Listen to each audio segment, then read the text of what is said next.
In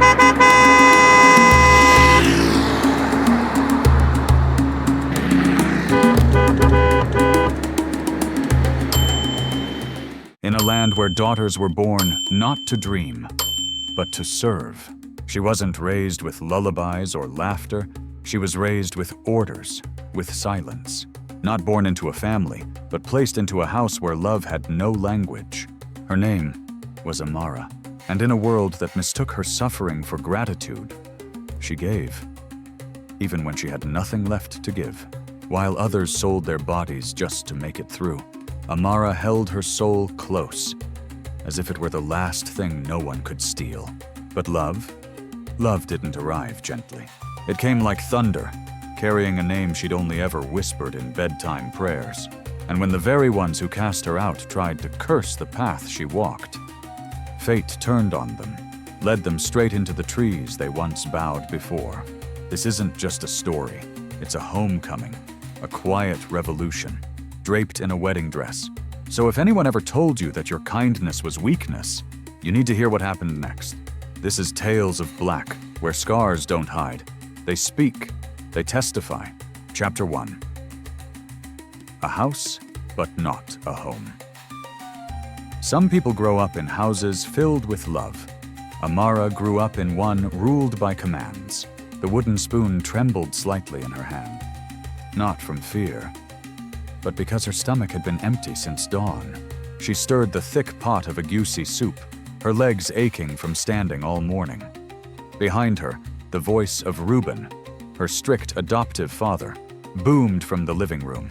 "Amara, you call this breakfast? Where's the goat meat?" She swallowed hard, trying to keep her voice steady. "Papa Reuben, the price went up. I only had enough for oil, Gary flour, and a few greens." "Lies!" he roared, jumping to his feet. "You're hiding money, aren't you, useless girl?"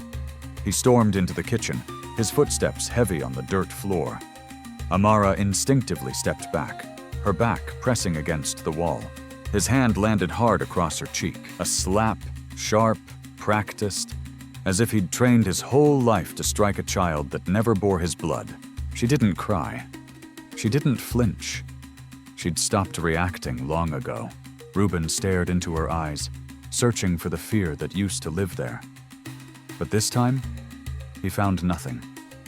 Just a quiet gaze, dry of tears. He spat on the floor and turned away. "Don't forget, you're not my child. You're here because of charity. You're a mouth I should have never had to feed." In that house, obedience was currency, and Amara had learned to pay with silence. She was brought there at 13, an orphan with no relatives. They told her Reuben had a daughter about her age, Zina, and that she'd have a companion. But Zina wasn't a sister. Zina was a storm in lipstick and short skirts. She came home at dawn reeking of cigarettes and men's cologne, dropping wads of cash on the table like candy. Reuben never asked where the money came from, but he always asked Amara where every coin had gone. "Zina's smart," he'd say. "She knows how to survive. And you? You think morals will fill your stomach?" Amara didn't answer. She simply bent down and scrubbed the floor harder. She washed the clothes, cooked the meals, locked the gate when the moon rose, and opened it before the sun did. Every time Zina strutted in, the clack of her heels echoed like mockery. Amara just lowered her head, not from fear, but because she refused to become that kind of woman. That night, Amara sat on a worn mat in the corner of the house, one hand cradling her swollen cheek. Moonlight slipped through the thatched roof.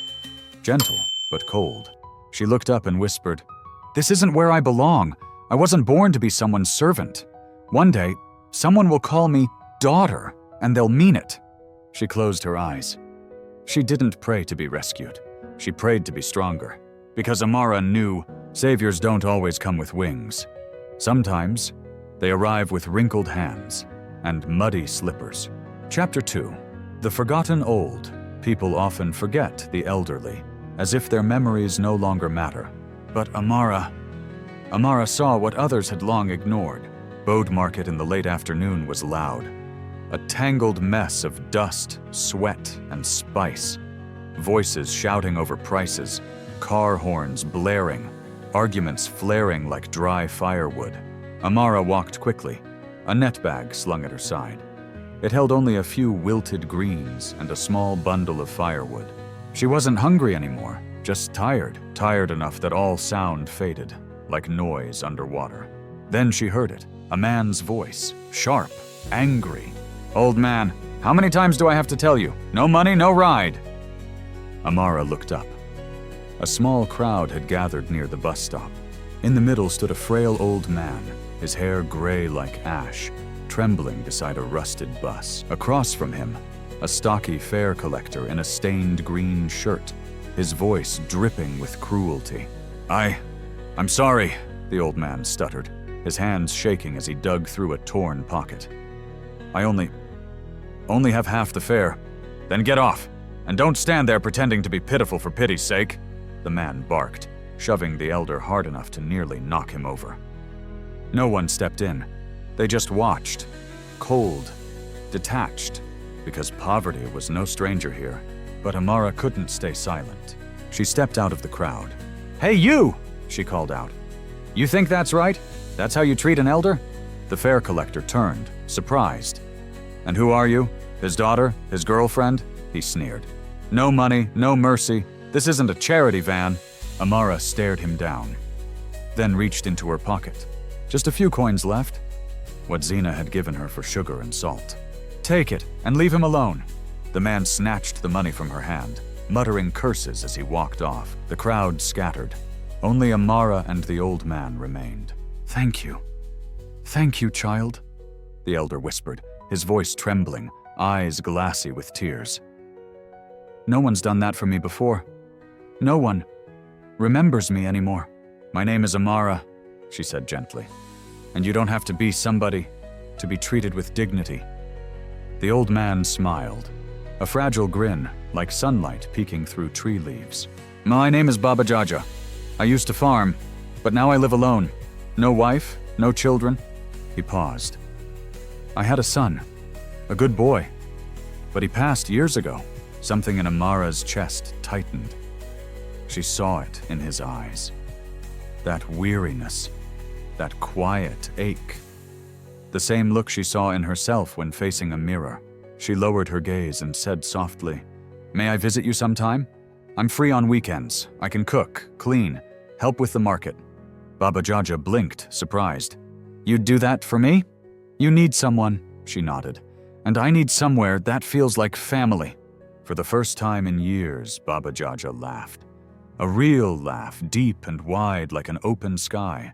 "I live at the far end of Ketu village, left of the big mango tree near the stream.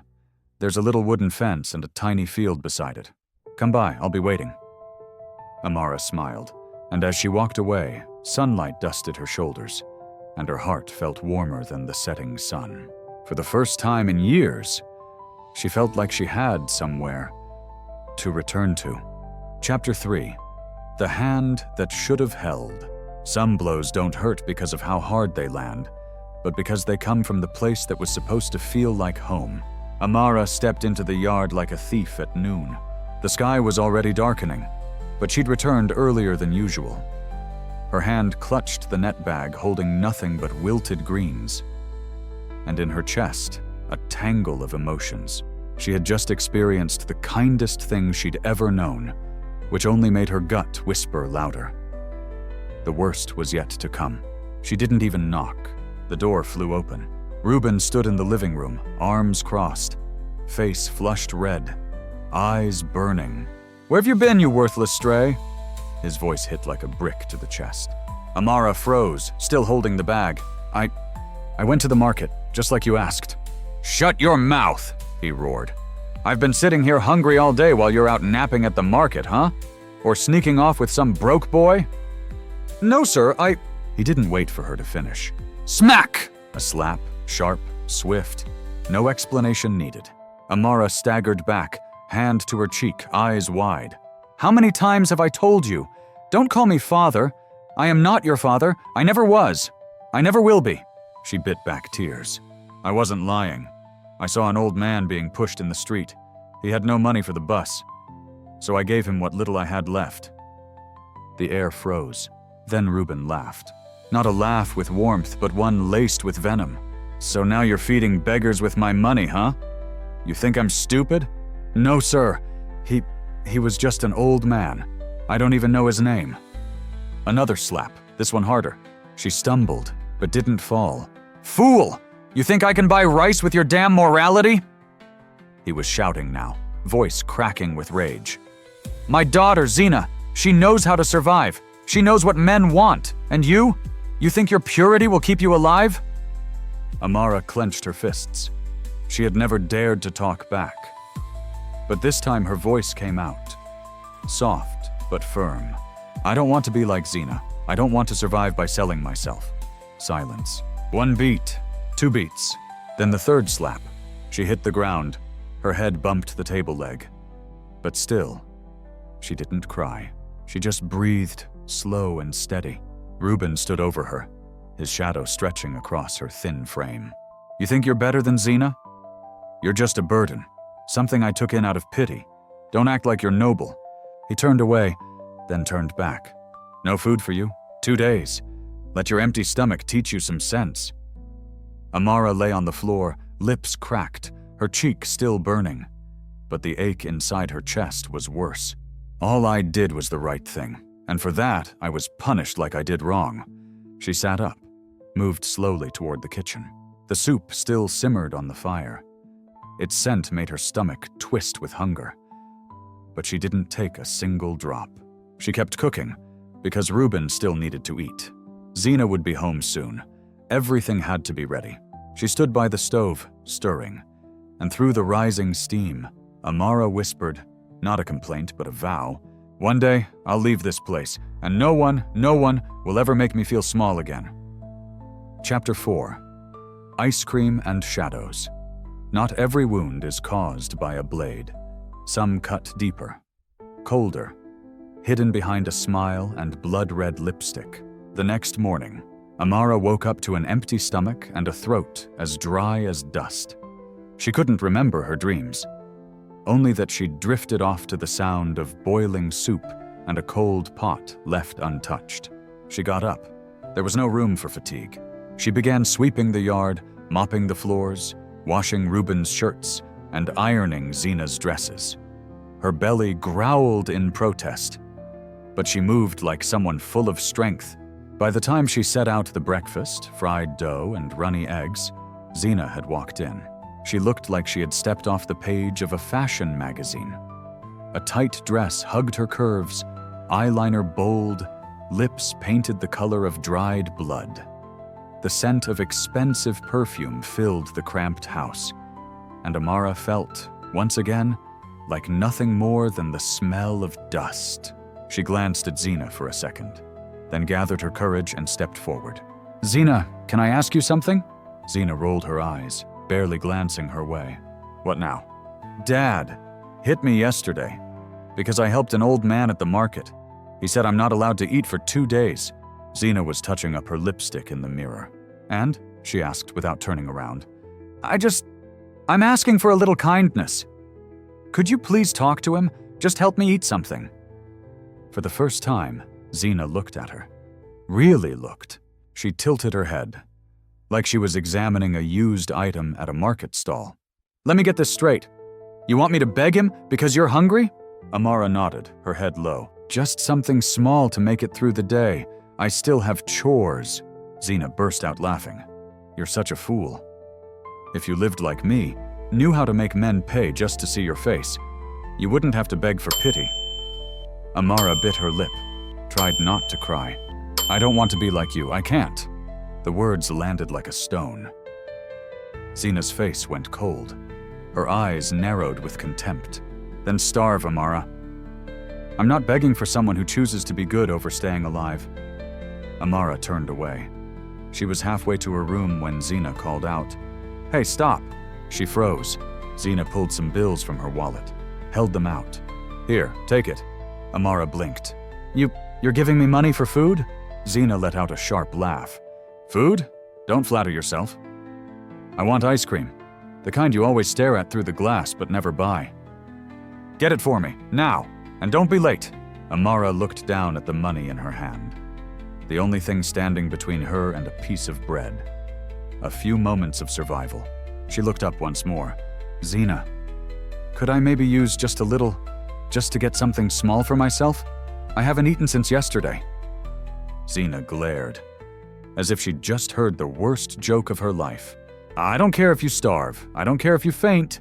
I want ice cream, not your sob story, got it? Amara tightened her grip on the money. A single sheet of paper, but heavy like a mountain. She turned, walked out the door, leaving behind Zena's laughter and a growing darkness swelling in her chest. On the way to the market, the sun was already high. Its heat beat down on her scalp, her sweat-soaked hair sticking to her skin. She walked quietly, whispering to herself, "It's just a cup of ice cream, just a few more hours of hunger. I've survived worse than this." But no matter how strong she tried to be, the tears still came. They just didn't fall. They slipped inward. Chapter 5. Melted ice cream, and a heart melted even more. The easiest thing to melt isn't ice cream, it's trust. But some people, even when they're broken, still choose to give. Amara walked slowly along the red dirt road, her hand tightly clutching the few bills Zena had handed her. The sun was relentless. Each step felt like dragging the weight of a whole week's hunger. She didn't know how much longer she could keep going. Ketu Market was even busier than usual. Vendors shouting, buyers bargaining, the crowd pulsing like a single living thing. But to Amara, it all sounded like echoes from far away. She scanned the market, looking for the familiar ice cream stall. The smell, sweet, cold, creamy, had once made her mouth water from a distance. Today she held money in her hand, but felt nothing inside except the chill in her chest. Then she saw him, Baba Jaja, sitting alone under a tree near the market corner. His usual posture, the same weathered hands clasped together. But his face, it wasn't bright like the other day. He stared down at the ground, his eyelids heavy, like they were holding the weight of his years. Amara rushed over, her heart pounding. "Baba!" she called. "What's wrong? Are you okay?" Baba Jaja looked up, trying to smile, but it came out crooked and tired. "You came. I was waiting for someone," he said softly. "Someone who owes me money. Promised to pay today. But I've been here since morning. He hasn't shown. He won't even answer my calls. That money, it was for seeds, fertilizer, and a bit of rice. This season, if I miss a single day, I miss the whole harvest." Something clenched in Amara's chest. She looked at his hands, old, trembling, fingernails still caked with earth. Then she looked at her own hand, still holding the bills meant for ice cream. For someone who'd never known hunger, she didn't need to think twice. "Baba," she said gently, "give me that man's number. I'll call him. I want to hear from his mouth. Why he thinks he can cheat someone like you." At first, Baba Jaja shook his head. But under her steady gaze, he reached into his pocket and handed her a wrinkled slip of paper. Amara dialed. A gruff, impatient voice answered. "Who's this?" "My name is Amara. I'm calling on behalf of Baba Jaja. You owe him money." "Oh, that again? Tell him to wait 2 more weeks." 2 weeks? Her voice tightened. "You think he lives off air? He's old. Every day matters. He worked for you. Why haven't you paid him? Who are you, his daughter or something?" "No, I'm someone with a conscience." Click, he hung up. Amara stared at the phone, jaw clenched, then turned to Baba Jaja. "Papa." She opened her hand and placed all the money in his palm. "Here, it's not much, but it's enough for some rice, the seeds and fertilizer. Just say the word and I'll be back." His eyes widened. "No! Child, you're struggling too. Keep it. I can't take this." "I'm young. I'll manage. But you need to eat. You need to live. I'm not giving this because I have plenty. I'm giving it because you deserve it." He looked at her, eyes cloudy with age, but in that moment, they lit up like dawn after a long storm. "Amara, you are the light god wrapped in worn-out clothes." He placed his hand on her head and began to pray. "May the Almighty protect you. May He give you a good man, not for your beauty, but for your heart. May every time you give, bring blessings back to you." Tears welled up in Amara's eyes. No one had ever prayed for her like that. Baba smiled. "Come by this Saturday, okay? I'll harvest all my garden vegetables. And with what's left, I'll cook you something special." Amara laughed through her tears. "Baba, I eat a lot. You better be ready. Eat all you want, as long as you come." He grinned wide, joy glowing from his face. Then she left the market. No ice cream, no food, no thank you from Zena. But for the first time in a very long while, she felt like she had just lived. Right, Chapter 6. The Returning Sun. Not everything lost is gone forever. Some suns return, like forgotten promises God once whispered into the wind. Saturday morning, the skies above Ibadan were soft with mist. The smell of damp earth and wood smoke floated in the breeze. Amara rose early, but not in Reuben's house, not anymore, not after everything. Now each morning she opened her eyes to the sight of swaying palm trees, a small field by the stream, and the worn thatched roof of Baba Jaja's cottage. It wasn't grand, but it was peace. Baba Jaja was stoking the fire when she stepped outside. "Good morning, Baba." "Ah, my daughter's already up. Today, I've got a surprise for you." "What is it, Baba?" She smiled, walking closer. "Don't say it's smoked fish again. I've caught on to your tricks." "Not fish, someone." Before she could ask, the low hum of an engine rumbled in the distance. A sleek black car turned onto the dusty path, its tires kicking up clouds of red soil. A young man stepped out, crisp haircut, tailored black suit, gold watch catching the sun. His eyes scanned the yard, landed on Baba Jaja, then slowly shifted to Amara. Baba dropped the fan from his hand. His body trembled. The man walked forward, step by step, as if crossing years of silence. "Father," he said, voice cracking. "It's me, Obasi." And the world seemed to hold its breath. Baba Jaja gasped. His hand flew to his chest. Then, like stone hit by a sudden wind, tears broke loose from a face carved by time. "Obasi? Is it truly you? They told me you were dead." Obasi wrapped his arms around him, tightly. The wind moved across the yard, carrying the sound of a father's cry, low and rough, like thunder rolling across old mountains. "It was an accident, Father. I survived, but I lost my memory. I worked odd jobs, lived with strangers. Then, months ago, everything came rushing back, and I came home." Amara stood in the background. She watched this old man, always strong, now shaking like a boy who had just found his favorite toy in a pile of lost things. She smiled quietly, a smile not loud with joy, but full of gratitude to the heavens. After a warm, simple meal, Baba Jaja called them both to the yard. "Obasi, this is Amara, my daughter now in every way that matters." Obasi paused. For the first time, they really looked at each other. Amara smiled. Her gaze was clear, steady, not shy, not small. "Nice to meet you. I'm Amara. And I'm Obasi." He nodded. You're the reason my father smiles again, aren't you?" Her cheeks flushed. Baba Jaja chuckled. "She's more than that. She's my miracle, my conscience made flesh, the only soul who stayed when everyone else walked away." Obasi held her gaze a moment longer. He didn't say a word, but in his eyes, Amara saw it. Something had shifted. Something inside him had been touched. Chapter 7. The Meal and the Proposal. Some people show up at just the right moment, not to change your life, but so you no longer have to change yourself to be loved. That evening, rain whispered gently across the thatched roof. Inside the small house, a simple dinner was laid out on the wooden table. Steaming rice, leafy soup, grilled fish. 3 people, 3 quiet hearts.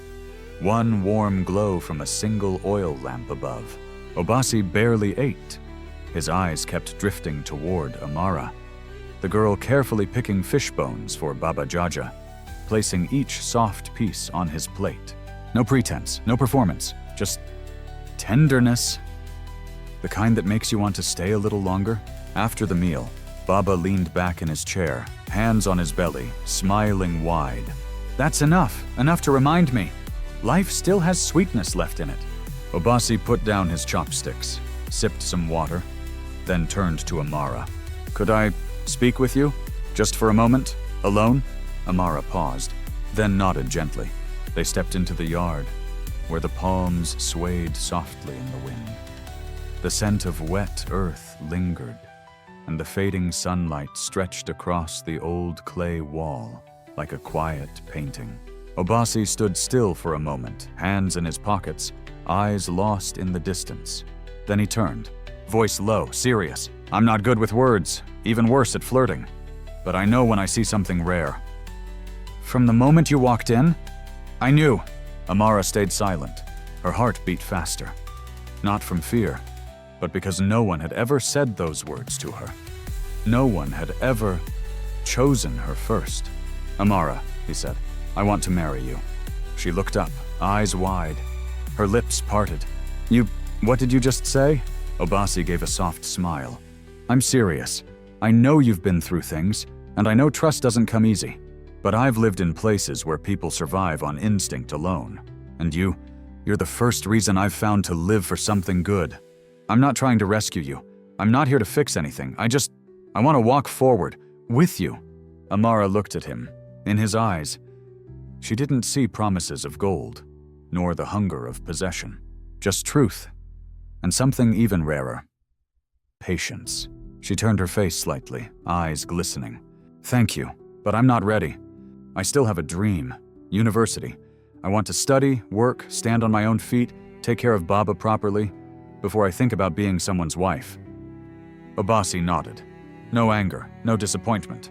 I understand, and I'll wait, as long as it takes. I don't love you because I want a wife soon. I love you because you are you. Silence. Only the sound of wind brushing through the palms. Amara turned back toward him. Smiled. The kind of smile you give when something broken finally rests. For the first time, I believe love isn't a trap. Obasi met her gaze. His chest felt light, like rain at the start of a new season. Not a trap, Amara, a roof.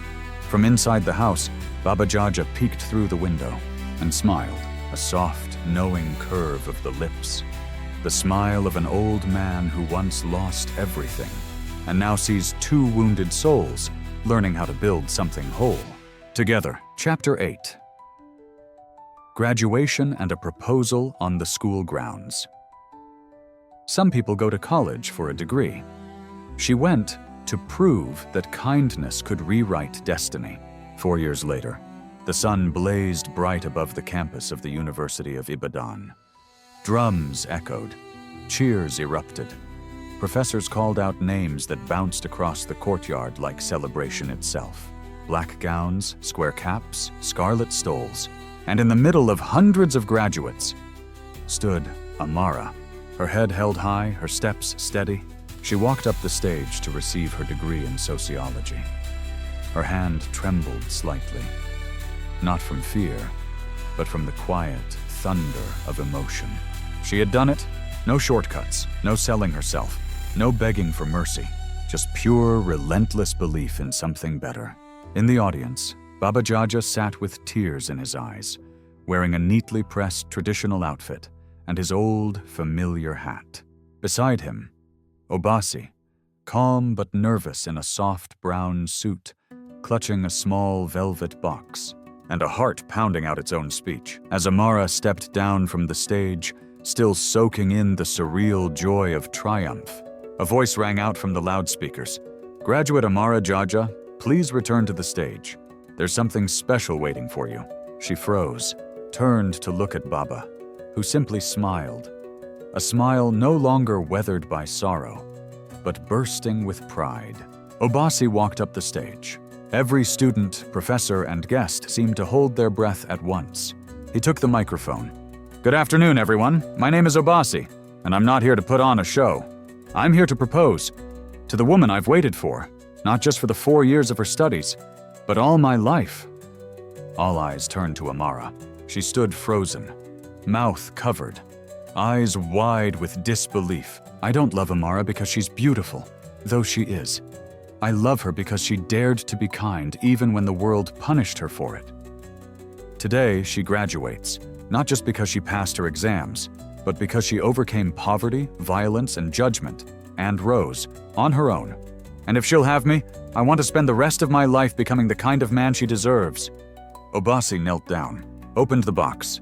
Inside, a simple silver ring. Elegant, uncomplicated, just like his love for her. Amara Jaja, will you marry me? The courtyard exploded.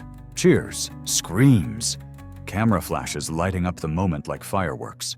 Amara looked at him, tears spilling freely. Not because she was surprised, but because she believed. For the first time in her life, she believed that someone could love her, not out of pity, but out of pure, wholehearted honor. She didn't hesitate. Yes, she whispered. Baba Jaja sobbed, his hands shaking, not from age, but from joy. The same feet that once thought they'd die on barren farmland now stood trembling in celebration. That very evening, photos of the proposal flooded the internet. From orphan to graduate, from housemaid to fiancé, Amara's journey touches hearts across the world. Chapter 9. The wedding, the legacy, and a father's prophecy. They once said she was just a useless orphan, but today, the whole city calls her a symbol of pride. 2 months after graduation, Ibadan had never witnessed a wedding quite like this. Not for its grandeur, but for the way it made people feel. A field south of town bloomed with wildflowers. Hand-woven fabrics dyed in deep indigo draped over handmade bamboo poles. No gold-trimmed tents, no imported wine. Just people, from every walk of life, gathering for one name, Amara Jaja. She stepped out in an ivory dress. Simple, unpretentious, her hair braided neatly, tucked with a wooden hairpin carved by Baba Jaja himself. At her side, Obasi, eyes fixed on her, as if blinking would cost him the moment. No one spoke. No one dared to breathe too loudly, because here she was. The girl who once left a home with nothing but a torn bag and a heart too full of sorrow to speak, now walking between 2 rows of wooden chairs, linned with respect. Baba Jaja stood up, trembling but unbowed. He wore a hand-embroidered shirt, held a short carved staff, not for support, but like a torchbearer of legacy. When the MC invited the bride's family to speak, Baba Jaja stepped forward. Silence fell. And then, his voice broke through. I'm not the one who birthed her, but I'm the one who saw her, standing under the sun, refusing to fight others for shade. I saw her hungry, and still giving her last bite to someone older. People ask me, what does it mean to have a daughter? And I tell them, a daughter isn't born through blood. She's the one who wipes sweat from her father's brow, holds the memory of a mother long gone, and lights a cold house with nothing but the warmth in her heart. No one moved, no one blinked. Then Baba pulled out a small, wrapped bundle. An old notebook once used for farming records, now rebound with cloth and thread. Amara, this is my life, in pages, how I worked the land, and how I learned to be a man. Take it, not because it's worth money, but because it's the only kind of inheritance the poor can give that can't ever be stolen. Amara stepped forward. No makeup, no gold necklace, just real tears. She knelt before him, held those worn, calloused hands close. Who am I, if not your daughter? He placed his hand on her head, whispered, one day when you have a daughter, you'll understand why I called you the best thing that ever happened to me. The ceremony continued. They exchanged rings, not as tradition, but as vows carved from hearts that had broken, but never rotted. The media caught wind. The photos, the story, the speech, and people cried, not just for love, but for representation, for every child who was once called nobody. That day, they saw themselves on a wedding aisle made of wildflowers. Not long after, Amara and Obasi welcomed twins, a boy and a girl. In their new home, nestled in the hills not far from the old field, laughter filled the mornings. Baba Jaja, his hair now snowy white, sat on a bamboo chair, cradling the babies, smiling like the dawn. "You see," he whispered, "the gods don't repay us with gold. They repay us with people." Amara rested her head on Obasi's shoulder and whispered, "I didn't just gain a family, I gained a living prophecy, growing stronger every day." Chapter 10. The Ones Who Once Laughed. Some people laugh at your pain, but life has a way of turning that laugh into the curse they carry forever. 3 years after Amara's wedding, rain fell over the streets of Ibadan. The gutters overflowed, puddles swallowed shoes, mud clung to every step. At the edge of the old market, the same spot where Amara was once mocked for helping a penniless old man, stood a woman, or rather, what was left of her. No more makeup, heels torn, dress faded, eyes hollow, lips darkened from cold nights and colder choices. Zina! She no longer lived with Reuben.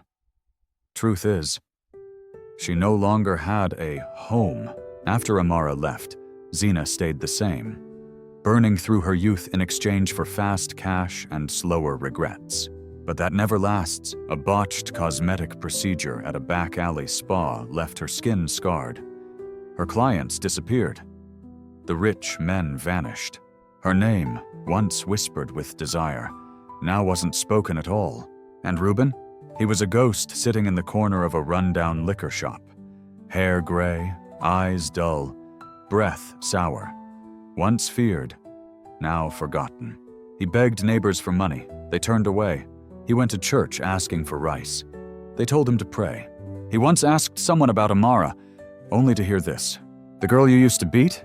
She's now a keynote speaker at the University of Lagos. What about you?" That rainy day, Zina shivered under a tin roof near the market. She didn't notice the car at first. It stopped right in front of her. The window rolled down. A familiar face, mature, calm. Amara. She wasn't carrying revenge, just an expression that had survived too many storms to need thunder anymore. Zina turned away, but Amara spoke, softly, firmly. "Have you eaten today?" Zina said nothing. Amara didn't wait for an answer. She handed her a small bag of bread and a warm bottle of water.